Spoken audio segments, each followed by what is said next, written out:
there is neither Greek nor Jew, circumcised nor uncircumcised, barbarian, Scythian, slave nor free, but Christ is all and in all. For from him, and through him, and to him are all things. To him be the glory forever. Amen.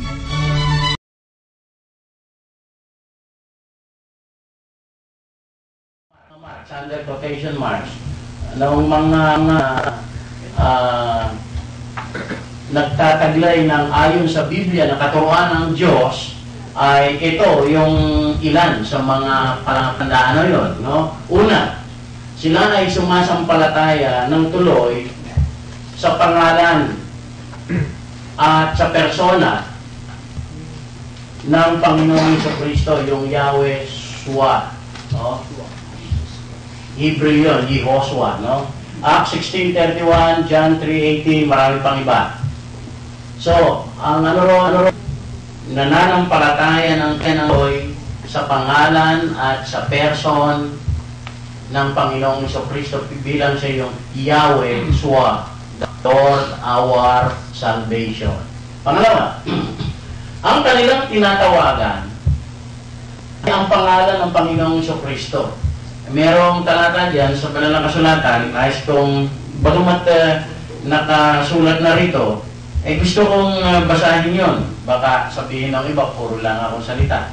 May mga talata rito, hindi ko babasahin lahat dahil hindi ko ubusin ang aking oras. Kayo na yung bumasa sa ibang mga talata. Pero ito mahalaga. 1 Corinthians chapter 1, verse 2. To the church of God, which is at Corinth, to those sanctified in Christ Jesus, called to be saints, together, ito hindi sa Korinto lang ha, together with all those who in every place call on the name of our Lord Jesus Christ, both their Lord and ours. Yung mga binanal kay Kristo Jesus sa lahat ng dako. Hindi sa Korinto lang dito, dahil together with those. So, kasama ang lahat ng mga binanal na sa Panginoong Jesucristo, binanal sa Panginoong Jesucristo na pawang mga tumatawag. Anong tinatawagan? Hindi ang Ama. Anong pangalan ang tinatawagan? Pangalan. Tumatawag sa pangalan. Hindi pangalan ng Ama. Hindi pangalan ng Espiritu Santo. Tumatawag, dito tinukod, tumatawag sa pangalan ng Panginoong Jesucristo. Kaya yung mga binanal sa Panginoong Jesucristo, yun lamang mga tumatawag sa pangalan ng Panginoong Jesucristo. Kung hindi ka tumatawag sa pangalan ng Panginoong Jesucristo, hindi ka pa binanal. Hindi mo makikita ang Diyos, hindi ka madadala sa langit dahil yung mga binanal lang sa Panginoong Jesucristo ang madadala sa langit at magtatamasa ng buhay na walang hanggan ng Panginoong Jesucristo. Kaya, doon pa lang malalaman mo na kung anong pangalan ang tinatawagan. Hindi sinasabing tumatawag sa pangalan ng Ama. Kaya, itinuro ng Panginoong Jesucristo yung Ama namin sa kanyang mga alagad Pero walang natala sa buong Biblia na kahit isang alagad ng Panginoong Jesucristo na nagdasal ng Ama namin. Una, dahil ang Panginoong Jesucristo ang katuparan ng Ama namin. Pangalawa,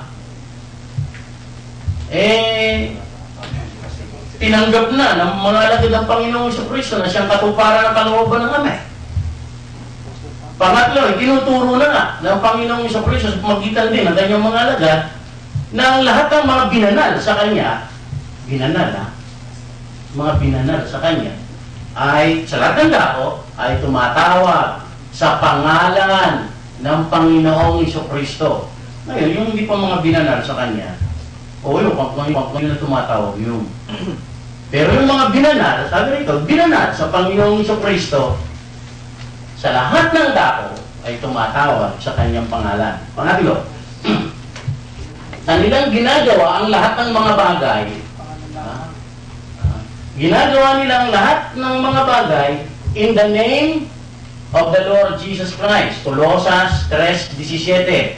Whatever, I'm quoting, whatever you do, whether in word or in deed, do it all in the name of the Lord Jesus Christ, giving thanks to the Father through Him. So, lahat gagawin na nasa pangalan ng Panginoong Jesucristo. Hindi sa pangalan ng Sabadista, hindi sa pangalan ng Baptista, hindi sa pangalan ng Metodista, hindi sa pangalan ng Pentecostal, hindi sa pangalan ng Katoliko. Lahat gagawin na nasa pangalan ng Panginoong Jesucristo. Pati pagsamba, gagawin mo sa pangalan ng Panginoong Jesucristo. Kahit anong araw ka sumamba, gagawin mo na nasa pangalan ng Panginoong Jesucristo. Kahit naroon ka sa langit, ang pagsamba mo ron, pagluhod mo ron, luluhod ka sa pangalan ng Panginoong Jesucristo. Saan yun? Matatagpuan. Filipos, Kapitulo 2, 9 hanggang 11. Oh. God has highly exalted Him and has given Him a name that is above all names, that in the name of Jesus every knee shall bow, both in the heavens and on the earth and under the earth, and every tongue confess that Jesus Christ is Lord, to the glory of God the Father. If the act of worship is done in the name of the Lord Jesus Christ. Alright. Now, ang pang-apat, kinakailangang manatili kang nanununtunan, adhering. Manatili kang nanununtunan sa matuwid na landas ng Panginoong Jesucristo. Ano yung matuwid na landas ng Panginoong Jesucristo? So, matuwid na landas ng Panginoong Jesucristo, siya ang Alpha, siya ang beginning, siya ang first. Revelation chapter 1, 8, 17, 18, chapter 22, verses 10 to 15. The first. Si Jesus Christ ang gate. Siya ang gate. Matthew chapter 7, 13 to 14. Siya ang door. John chapter 10, verses 1 to 9. Siya ang straight path. The straight path, no? That leads to life. Matthew chapter 7, 13 to 14. Jesus is the way, the truth, and the life. Kaya wala nang panununtunan, kundi ang matuwid na landas na walang iba kundi ang Panginoong Jesucristo. At ang paghahantungan at pag-uulan mo ng lahat ay ang Panginoong Jesucristo dahil siya rin ang Omega. Siya rin ang kaganapan.